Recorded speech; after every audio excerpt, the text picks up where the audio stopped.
Okay बेटा, हम लोग पहुंचे स्टैट्स में, टाइम सीरीज में, सम्स वाले पेजेस। ये हमारा टॉपिक है, मेथड है, मेथड ऑफ मूविंग एवरेजेस। इसको बोलते हैं 4 ईयरली मूविंग एवरेज। आपको क्वेश्चन में हमेशा बताया हुआ होगा कि 3 ईयरली एवरेज करना है कि 4 ईयरली एवरेज करना है। ये क्वेश्चन में बताया होगा। जैसे यहाँ पे प्रॉब्लम नंबर 5 में लिखा हुआ है, find 4 yearly moving average and short term variation from the following time series data. तो हम लोग क्या करेंगे, सबसे पहले यहाँ पे लिखा है find 4 yearly moving average and short term variation from the following time series data. अब पहले वाले जो दो कॉलम है, ईयर का और आउटपुट का, पहले वाले जो दो कॉलम है ईयर का और आउटपुट का, वो मैंने देख के लिख के रखा है 1995 से लेकर 2002 तक। तो 1995 से लेकर 2002 तक मैंने वैल्यूज लिख के रखी है।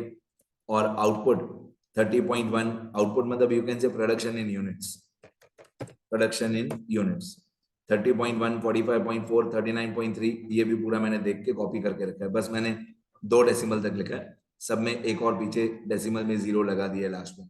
ठीक है, ये क्वेश्चन लिख के रखा है। अब इन लोगों ने बोला है 4 ईयरली मूविंग एवरेज, यहाँ पे लिखा हुआ है फर्स्ट लाइन में 4 ईयरली मूविंग एवरेज। तो इसके लिए क्या करते हैं, पहले 4 ईयरली मूविंग टोटल निकालते हैं। पहले हम फाइंड करते हैं 4 ईयरली मूविंग टोटल। अब 4 ईयरली मूविंग टोटल फाइंड करने से पहले, जब भी आप लोगों को 4 ईयरली मूविंग टोटल या 4 ईयरली मूविंग एवरेज पूछा हुआ हो, तो आप लोगों को क्या करना है, आप लोगों को पूरा अपना आंसर एक एक लाइन छोड़ के लिखना है। सबसे इंपॉर्टेंट बात ये, तो मैं यहाँ पे ऊपर हेडिंग में ही लिख देता हूँ ये चीज कि जब आप लोगों को if 4 yearly moving average is to be found, then we should write all the values after leaving one single line after each value। मतलब आपको क्या करना चाहिए, हर एक वैल्यू लिखने के बाद एक सिंगल लाइन छोड़ दो। मेरे पास तो माइक्रोसॉफ्ट एक्सेल है, तो मैं तो लाइन इंसर्ट कर दूंगा। आपके पास पेन और नोटबुक होगा तो आप ऐसा नहीं कर सकते हो, आप एक एक लाइन छोड़ के लिखना। देखो 95 और 96 के बीच में एक लाइन छोड़ दिया, 96 और 97 के बीच में एक लाइन छोड़ दिया, 97 98 के बीच में एक लाइन छोड़ दिया, 98 99 सबके बीच में एक एक लाइन छोड़ते जाओ। इस तरीके से ही सॉल्व होगा, नहीं तो सॉल्व नहीं होगा। तो आपको क्या करना है, हर एक वैल्यू के बीच में एक एक लाइन छोड़ के लिखना है, तो ही आपको परफेक्ट नोटबुक में समझ में आएगा। तो हर एक वैल्यू के बीच में एक एक लाइन छोड़ दो। ठीक है इतना? ठीक है बेटा, मैं और भी लाइंस ड्रॉ कर देता हूं ताकि परफेक्ट आपको दिखे। ये समझो आपकी नोटबुक है और मैं यहाँ पे लाइंस ड्रॉ कर देता हूँ, देखो।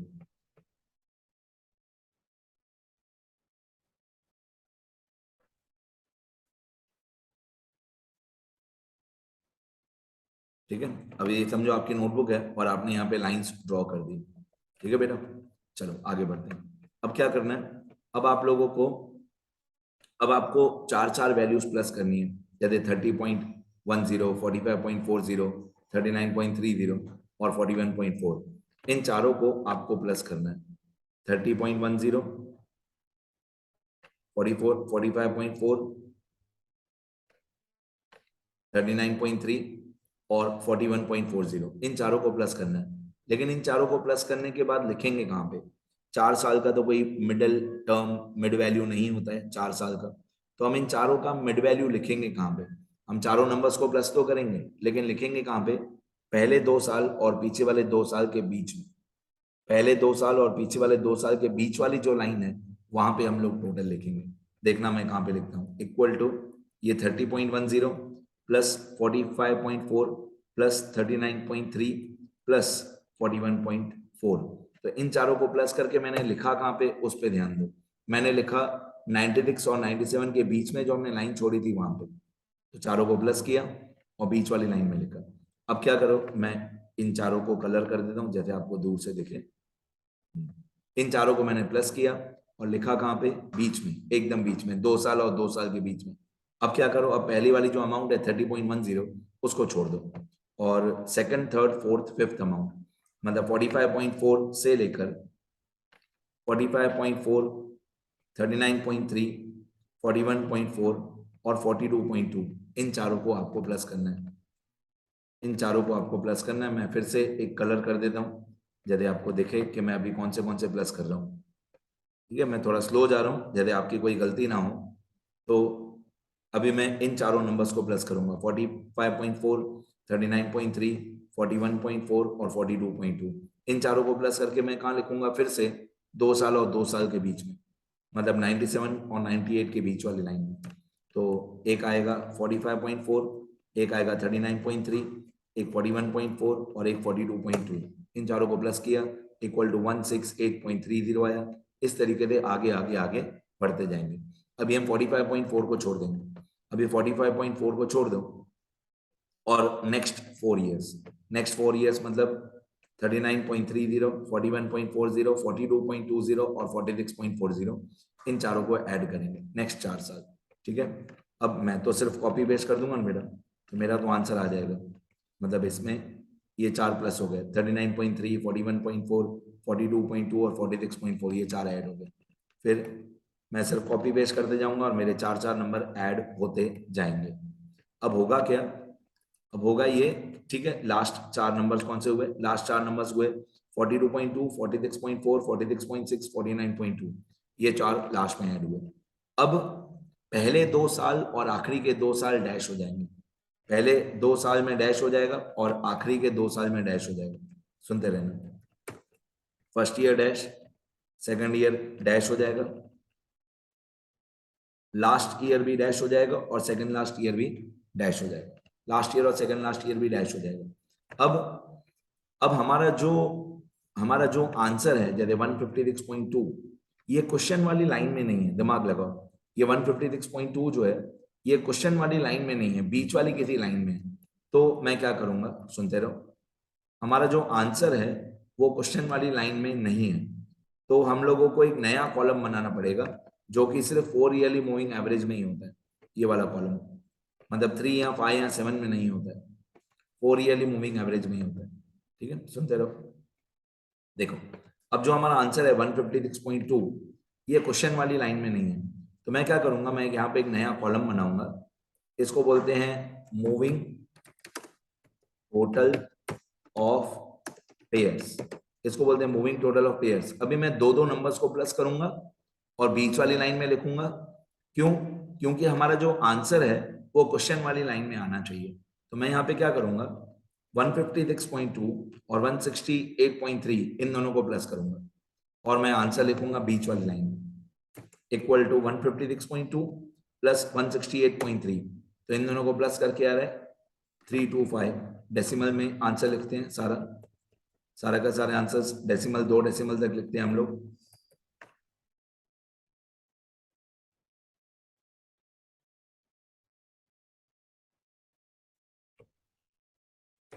Equal to 156.2 plus 168.3। तो पॉइंट में देखें डेसिमल में क्यों नहीं आ रहा है, हाँ अभी आ गया, 324.5, राइट। इसमें 2 नंबर्स प्लस किए हुए हैं, एक 156.2 और एक 168.3, तो बीच में मैंने लिख दिया 324.5। इसके बाद आपको 2 नंबर्स और प्लस करने हैं, कौन से, 168.3 और 169.3, इन दोनों को प्लस करके बीच वाली लाइन में लिखेंगे 337.60। ठीक है, 2 नंबर्स को प्लस करो और बीच वाली लाइन में लिखते जाओ। इसके बाद आप लोग 2 नंबर्स को ऐड करोगे, कौन से 2 नंबर्स, 169.3 और 176.6, तो इन दोनों को प्लस करके आएगा 345.9। फिर और 2 नंबर्स आप ऐड करोगे तो ये हो जाएगा 176.6 प्लस 184.4, तो ये आ जाएगा 361।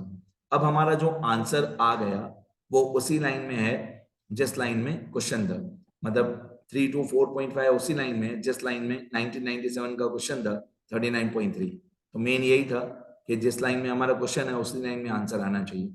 ओके, तो एक कॉलम बनाना पड़ता है मूविंग टोटल ऑफ पेयर्स, ये सिर्फ 4 ईयरली वाले में ही ये वाला कॉलम बनता है। चलो, पहले 2 साल और आखिरी के 2 साल डैश हो जाएंगे। आगे बढ़ते हैं, इसके बाद आएगा 4 ईयरली मूविंग एवरेज। इसके बाद एक कॉलम आएगा 4 ईयरली मूविंग एवरेज। अब जो 4 ईयरली मूविंग एवरेज है वही हमारा टी है, वही हमारा ट्रेंड है। ठीक है, अब इसको क्या करेंगे हम लोग, सुनना ध्यान से, अभी अभी इंटरेस्टिंग है। अभी हम लोग क्या करेंगे, ये जो 3 to 4.5 है इसको डिवाइडेड बाय 8 करेंगे। मैं ज्यादा टाइम वेस्ट नहीं कर रहा हूँ, सीधा आंसर बता रहा हूँ, इसको डिवाइडेड बाय 8 करेंगे। क्यों डिवाइड बाय 8 करेंगे, देखो ये जो 156.2 था ये 4 साल का टोटल था, और ये जो 168.3 था ये भी 4 साल का टोटल था। तो 156.2 4 साल का टोटल, 168.3 ये भी 4 साल का टोटल। तो 4 साल और 4 साल, तो 3 to 4.50 जो आया, जो 3 to 4.50 आया वो 8 साल का टोटल है। तो हम इसको डिवाइडेड बाय 8 करेंगे, 3 to 4.5 डिवाइडेड बाय 8, तो ये आएगा 40.56। मैं यहाँ पे लिख देता हूँ डिवाइडेड बाय 8, आपको डिवाइड बाय 8 करना है सारे नंबर्स को।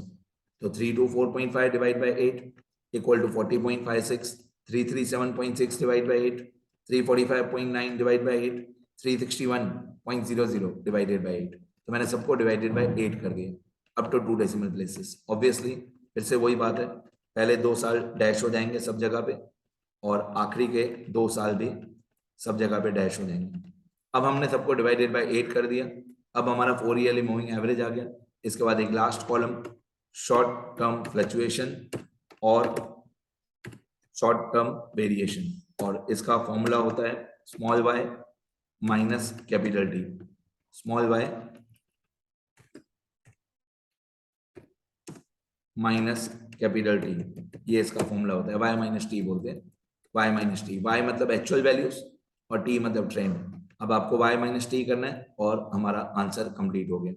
तो वाई माइनस टी, वाई है पहला वाला, वाई है 39.30, फर्स्ट वाला वाई है 39.30 माइनस टी है 40.56, आंसर आएगा -1.26।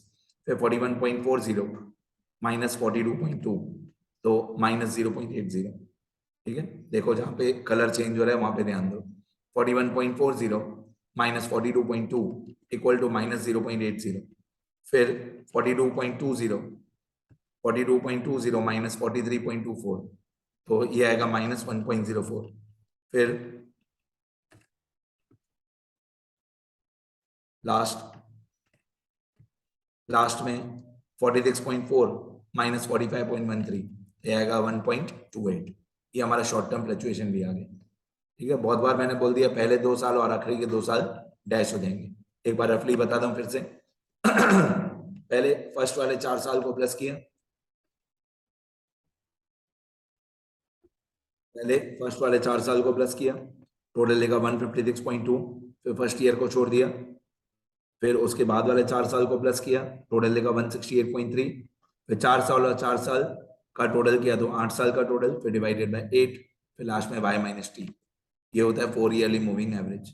ठीक है, अब ईयर हो या मंथ हो, 4 ईयर हो या 4 मंथ हो, हमारा मेथड सेम ही रहेगा। कभी 4 ईयर होता है, कभी 4 मंथ होता है, कभी 4 क्वार्टर होता है। हमारा कैलकुलेशन का तरीका यही रहेगा। एक बार मैं स्क्रॉल कर देता हूँ सारा क्वेश्चन आंसर, अच्छे से लिखना। ये क्वेश्चन है, ये आंसर, यहां तक आंसर। देखो सब लोग अच्छे से लिखो बेटा, लिखना जरूरी है। स्टार्ट करो।